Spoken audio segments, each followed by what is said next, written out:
दोस्तों, हमारे चैनल दर्पण ज्ञान सागर में आप सभी का स्वागत है। मित्रों, एक बार माता पार्वती ने भगवान शिव से पूछा, प्रभु मैं ये जानना चाहती हूँ कि इस संसार में माँ से बढ़कर क्या है और माँ बाप संतान के साथ में भेदभाव क्यों करते हैं। किसी को ज़्यादा प्यार तो किसी को कम प्यार क्यों करते हैं। किसी को ज़्यादा धन तो किसी को कम धन क्यों देते हैं। किसी को बंटवारे में ज़्यादा संपत्ति तो किसी को कम क्यों देते हैं। फिर भगवान शिव कहते हैं, पार्वती तुम्हारा प्रश्न बहुत ही महत्वपूर्ण और ज्ञानवर्धक है, इसलिए मैं तुम्हें तुम्हारे प्रश्न का उत्तर एक छोटी सी कहानी के माध्यम से देता हूँ। यदि तुमने इस कहानी को पूरा और मन से सुना तो निश्चित ही तुम्हारी आंखों से आंसू निकल आएंगे और तुम्हारे प्रश्न का उत्तर भी तुम्हें मिल जाएगा। तो मित्रों, कहानी शुरू करने से पहले मेरा आप सभी से अनुरोध है कि आप हमारी कहानी में खो जाएं। उससे पहले हमारे चैनल को सब्सक्राइब करके बेल आइकन अवश्य दबा लें, जिससे हमारी हर वीडियो का नोटिफिकेशन सबसे पहले आप तक पहुंच सके और आप हमारी हर वीडियो से प्राप्त ज्ञान का अपने जीवन में लाभ उठा सकें। तो आइए कहानी शुरू करते हैं। भगवान शिव कहते हैं, पार्वती एक दिन एक नौजवान अकेला बैठा रो रहा था। उसी समय उस नौजवान के सामने से एक साधु होकर के गुजरे। तो साधु ने नौजवान से पूछा, बेटा तुम क्यों रो रहे हो। तो नौजवान बोला, हे साधु महाराज मेरा संसार में कोई नहीं है। फिर तो साधु जो था उस नौजवान के पास बैठ गया और पूछने लगा, तुम्हारी बात सुनकर के मुझे बहुत दुख हुआ। तुम अपने बारे में बताओ, क्या तुम्हारे माता पिता को कुछ हो गया है जिसकी वजह से तुम रो रहे हो। तो नौजवान बोला, नहीं महाराज कुछ नहीं, माँ तो बिल्कुल ठीक है। वहीं साधु ने फिर पूछा, क्या तुम्हारे पिता को कुछ हुआ है। तो वो नौजवान बोला, नहीं महाराज पिता भी बिल्कुल ठीक हैं। वहीं साधु फिर कहने लगा, तो क्या तुम्हारे भाई बहन को कुछ हो गया है। तो नौजवान बोला, वो भी ठीक हैं। भगवान शिव कहते हैं, पार्वती मगर साधु समझ नहीं पाया और नौजवान से पूरी बात बताने के लिए कहने लगा। वहीं नौजवान बोला, महाराज मुझे इतने वर्ष लग गए ये जानने के लिए कि मेरा कोई नहीं है और किसी को भी मुझसे लगाव नहीं है। ना माँ को है, ना पिता को है, ना भाई को है, ना बहन को है। मैंने सबके लिए इतना कुछ किया, परंतु सब ना जाने क्यों मुझसे इतनी नफरत करते रहे। मैंने तो किसी का कुछ भी नुकसान भी नहीं किया, बुरा भी नहीं किया, कभी किसी से धन की लालसा भी नहीं रखी। वहीं नौजवान की बात को सुनकर के साधु परेशान हो गए, आखिर बात क्या है। और फिर उन्होंने उस नौजवान से अपनी कहानी सुनाने के लिए कहा। फिर तो नौजवान ने साधु को अपने जीवन की सारी कहानी सुनाई। वो नौजवान कहने लगा, महाराज जब मैं छोटा था तो एक बार मैं बहुत बीमार हुआ। मुझे बताया गया कि मुझे एक डॉक्टर ने बचाया। पढ़ाई के लिए मेरे स्कूल इतने बदले कि मुझे खुद ही पता नहीं कि मैं किस स्कूल में पढ़ा हूँ। जब मैं थोड़ा और बड़ा हुआ तो मेरे माता पिता ने मुझे अकेले रेल में बिठा कर के चाचा के घर भेज दिया, जहाँ पर मैंने पढ़ाई की। मैं साथ में बैठे एक यात्री की उंगली पकड़कर घंटों बैठा रहा। केवल 8-9 वर्ष का था। 6 वर्ष के बाद में जब मैं वापस आया तो फिर पढ़ाई के लिए मुझे दूसरे शहर भेज दिया। वहाँ पर मेरी नौकरी लग गई। फिर नौकरी के लिए शहर से बाहर चला गया।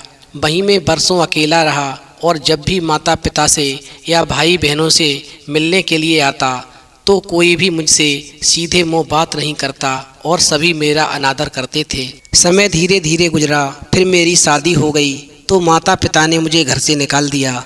फिर भी मैं निभाता रहा। मैंने और मेरी पत्नी ने मिलकर के परिवार को जोड़ने की बहुत कोशिश की, परंतु कोई भी हमसे रिश्ता रखना नहीं चाहता था। फिर तो उस नौजवान की बातें सुनकर के साधु की आंखें नम हो गईं और साथ ही नौजवान की आंखें भी। वहीं नौजवान ने आगे बताना शुरू किया कि फिर मेरी नौकरी बाहर दूसरे राज्य में लग गई और हमें वहां जाकर रहना पड़ा। परंतु जब भी मैं वापस अपने माता पिता या भाई बहन से मिलने आता तो हमेशा रोकर ही वापस जाता, क्योंकि मेरे लिए किसी का भी व्यवहार नहीं बदला था। चूँकि पिता की उम्र हो चुकी थी, पिता बीमार रहने लगे। उनकी देखभाल के लिए जब भी मैं आता तो 4 बातें सुनकर ही जाता। वहीं साधु ने नौजवान के सर पर हाथ रखकर उसको शांत करने की कोशिश की, परंतु नौजवान अपनी बात सुनाना चाहता था। नौजवान ने फिर बताना शुरू किया, महाराज मेरे पिता की मृत्यु पर कोई नहीं आया और केवल मैंने और मेरी माँ ने पिता की मृत्यु के बाद के सारे कार्य पूरे किए। मैं ये सब देखकर हैरान था कि जिन बच्चों को हमेशा मेरे माता पिता ने सबसे ज़्यादा प्यार किया, उनकी आर्थिक सहायता की, वो मेरे पिता के गुजर जाने के बाद उनसे इतने दूर कैसे हो गए। और फिर सबने मुझसे ही कहना शुरू कर दिया कि अब मुझे ही अपनी माँ का ख्याल रखना है और अपने पास रखना है, क्योंकि अब मेरे और भाई बहनों को मेरी माँ से कोई मतलब नहीं था। वहीं नौजवान की बात को सुनकर के साधु की आंखों से आंसू आ गए और फिर नौजवान जो था आगे की घटना बताने लगा। इस प्रकार नौजवान ने फिर से बताना शुरू किया कि मैं अपनी माँ को अपने साथ दूसरे शहर ले गया, परंतु हैरान था कि वहाँ भी मेरे ही घर में रह कर के मेरी माँ सारा दिन मेरी और मेरे परिवार की बुराई मेरे भाई बहनों से करती रहती, जबकि मेरे भाई बहनों ने, मेरे परिवार वालों ने पिताजी के मरने के बाद में मेरी माँ को ठुकरा दिया। वो पिता की मृत्यु पर भी नहीं आए। मैंने ये सब अपनी आंखों से देखा, फिर भी मैंने अपनी माँ का बहुत ख्याल रखा। शायद मेरी माँ का व्यवहार बदल जाए और मेरे प्रति अच्छा हो जाए, मुझसे प्यार करने लगे जिस प्रकार मेरे और भाई बहनों से करती है। मैंने यहाँ तक माँ का ख्याल रखा कि पहले खाना अपनी माँ को खिलाते, फिर बाद में हम खाते, परंतु इतना करने के बावजूद भी मुझे यही महसूस हुआ कि मेरी माँ को या मेरे परिवार को मुझसे कोई लगाव नहीं है। वहीं कुछ दिन रह कर के मेरी माँ वापस अपने शहर जाने की जिद करने लगी और फिर मैं उनको वापस ले आया। फिर वही शुरू हो गया। मेरे लिए मेरी माँ और मेरे भाई बहनों के दिल में केवल नफरत ही थी। जो भाई बहन अपने खुद के पिता के देहांत के बाद में मिलने भी नहीं आए, वो ही मेरी माँ को हमेशा सगे लगते थे और आज भी लगते हैं। मैंने अपनी माँ को बहुत समझाने की कोशिश की, परंतु वो नहीं मानी। आखिरकार मेरे छोटे भाई के घर रहने चली गई। भगवान शिव कहते हैं पार्वती। वहीं साधु ने आगे पूछा, बेटा फिर क्या हुआ? तो वो नौजवान बोला, महाराज फिर एक दिन अचानक उन्होंने वापस आकर, यानी मेरी माँ ने वापस आकर फिर मेरे साथ रहने का फैसला किया, परंतु अब मैं माँ को रखने को तैयार नहीं था, क्योंकि मेरा परिवार इन सब घटनाओं से बहुत परेशान हो चुका था और अब आगे सहन करने को तैयार नहीं था। जिस माँ पिता ने, भाई बहनों ने इतने वर्ष तक मेरा सिर्फ शोषण किया हो, आज मेरी मदद मांग रहे थे, क्योंकि माँ को कोई भी रखना नहीं चाहता था। फिर भी मैं कुछ नहीं बोला और माँ मेरे साथ रहने लगी, परंतु फिर भी माँ का वही हाल रहा। मेरे और मेरे परिवार के बारे में मेरे गांव वालों से, रिश्तेदारों से, मेरे भाई बहनों से हमेशा उल्टा सीधा बताना शुरू कर दिया। इस प्रकार मेरी माँ ने मेरे और मेरी पत्नी को लेकर के मेरे भाई बहनों के बीच में इतना बड़ा जहर घोल दिया कि रोजाना घर में फिर से झगड़े होने लगे। फिर तो हार करके मैंने अपनी माँ को वापस उन्हीं के घर छोड़ने का निर्णय लिया। मैंने सोच लिया कि यदि इतना करने के बाद भी मेरी माँ मेरे भाई बहनों का गुण गाती है, जो उसको रोटी तक नहीं देते, उससे बात तक नहीं करते, फिर भी उन्हीं के ऊपर गिरती है और हमेशा मेरी और मेरी पत्नी की बुराई करती है, तो फिर इस माँ को अपने पास रखने से क्या फ़ायदा, जिसको मुझसे बिल्कुल भी प्यार नहीं। भगवान शिव कहते हैं पार्वती। इस प्रकार साधु ने सारी बात सुनी और पूछा, बेटा फिर तुम क्यों रो रहे हो?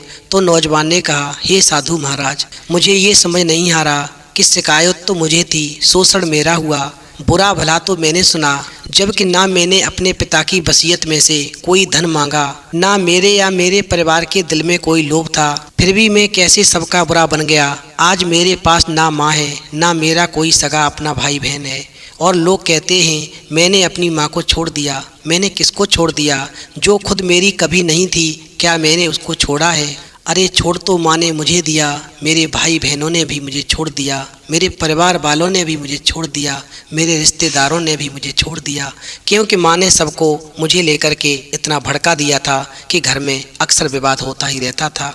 माँ मेरी कभी सगी नहीं हुई, जबकि मैंने अपने माता पिता की बहुत सेवा करने की कोशिश की। उन्हें मेरी सेवा भी नहीं चाहिए थी और मैं अंदर ही घुटता रहा। आखिरकार मेरी कमी क्या है? मेरे माता पिता आखिरकार मुझसे सेवा करवाना क्यों नहीं चाहते?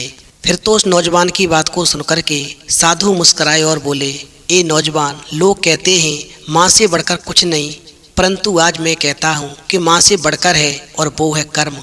तूने बहुत कोशिश की, परंतु तेरी कोशिश को और तेरे सम्मान को कोई समझ नहीं पाया, तुझे हमेशा दोषी ठहराया। ये कसूर और बदकिस्मती तेरी नहीं बल्कि उनकी है। पछतावा तुझे नहीं, उनको होना चाहिए जिन्होंने अपने सबसे बड़े पुत्र और एक भाई को समझने में इतनी विशाल भूल कर दी। कर्म के हिसाब से सब बराबर हैं, ना माँ बड़ी और ना ही पुत्र, ना ही पिता बड़ा और ना ही भाई बहन। कर्म सिर्फ कर्म देखता है। आज तेरा यूं अकेले बैठकर ये सोचना ही बताता है कि तेरी तरफ से तूने बहुत कोशिश की, परंतु जब उनके भाग्य में ही तुझसे सुख प्राप्त करना नहीं था तो कहाँ से मिलता। इसमें तू क्या करेगा, इसलिए पछताना छोड़ और अपनी पत्नी के साथ में अपने परिवार और अपने भविष्य को संवार। लोग कहते हैं कि संसार में माँ से बढ़कर कुछ नहीं, लेकिन मैं कहता हूँ संसार में माँ से बढ़कर कर्म है, जो सभी को समय आने पर भुगतने ही पड़ते हैं, फिर चाहे रिश्ता जो भी हो। और ऐसा कहकर के साधु वहाँ से चल दिए, साथ ही वो नौजवान भी। अंत में भगवान शिव कहते हैं, पार्वती हमेशा ध्यान रखना, लगाव, सम्मान और भावनाएं एक तरफा नहीं होती। बिना लालच या लोभ से की गई सेवा धर्म के समान होती है और सही गलत का फैसला कर्म के आधार पर होता है। माँ तो माँ होती है, परंतु पुत्र भी पुत्र ही होता है और कर्म और भाग्य की माने तो दोनों ही बराबर हैं। जो माँ बाप अपनी संतान से बराबर प्यार करते हैं, संतान में कभी भेदभाव नहीं करते, बंटवारा हमेशा समान करते हैं, कभी एक दूसरे की चुगली नहीं करते, घर में कलह पैदा नहीं करते, ऐसे माता पिता को सभी संतान से सुख की प्राप्ति होती है और अंत में उन्हें स्वर्ग में स्थान मिलता है। ये भी सब कर्मों का खेल है, जो जैसा कर्म करेगा उसे भुगतना ही पड़ेगा। किसी माँ बाप को संतान का सुख प्राप्त होता है, किसी की किस्मत में संतान का सुख नहीं होता। जो व्यक्ति जैसे कर्म करता है उसे वैसा फल भुगतना ही पड़ता है। कर्म कभी पीछा नहीं छोड़ते, इसलिए कभी भी संतान में भेदभाव न करें, संतान को बराबर दर्जा दें, बराबर माने और परिवार में सुख की जिंदगी जिए। तो मित्रों, यदि आपको कहानी पसंद आई हो तो प्लीज़ आप हमारे चैनल को सब्सक्राइब करें और वीडियो को अधिक से अधिक शेयर करें। अपने संतान को ये कहानी जरूर सुनाएं, हर माँ बाप को भी जरूर सुनाएं, जिससे कि माँ बाप को संतान का सुख प्राप्त हो सके।